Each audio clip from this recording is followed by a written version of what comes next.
Hello and welcome.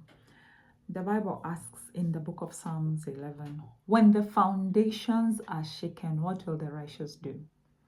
If you lose your job, what are you going to do? If you lose your spouse, what are you going to do? If you lose your child, maybe it's your only child, what are you going to do?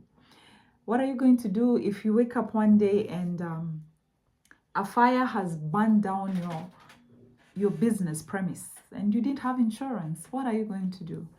If you wake up one day, the ministry that you have so faithfully grown and gotten to a very good place, all of a sudden, maybe they don't want you to be their pastor anymore.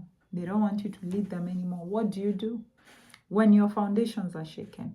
You are doing an exam, expecting an A, and you get a C. What do you do?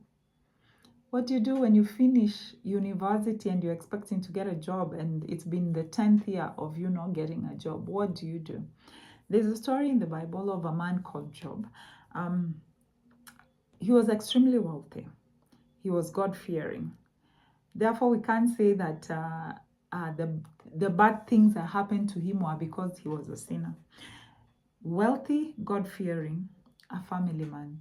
And he loses his children all in one day. They die all in one day. His wealth, he loses everything. Everything he ever owned. And he was the wealthiest man in the Middle East. Then, on top of that, he becomes sick. What if that happened to you? Would you choose? Some of you would commit suicide. Some of you would choose allow themselves to get depressed. Some of you would probably never get up from their beds from then on. But Job chose one thing.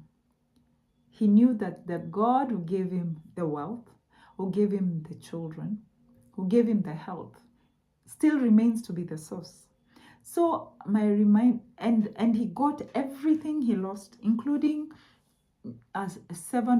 he lost 7 children, he got back 7.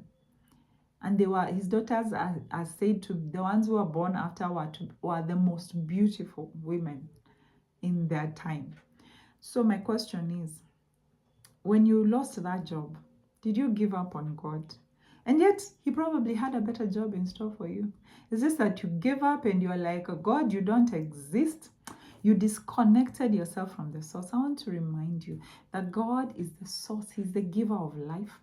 That wife you have, that husband you have, that child you have, that the money you have, the business you have, he gave it to you.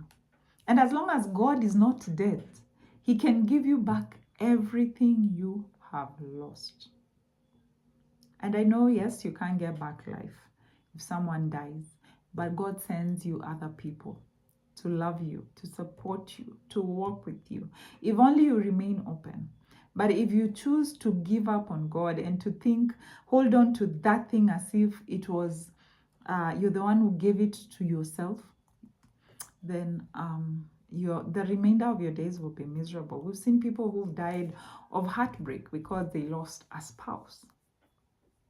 And yet we've seen others who've lost spouses, found love again, remarried, happy, probably had more children, maybe have a blended family. We've seen people who lost jobs and ended up doing great businesses. We've seen people who've lost children and God somehow, either they got the opportunity to raise other people's children, or God blessed them with others. So the question is, how do you react when your foundations are shaken? Do you stay stuck or do you choose to move on?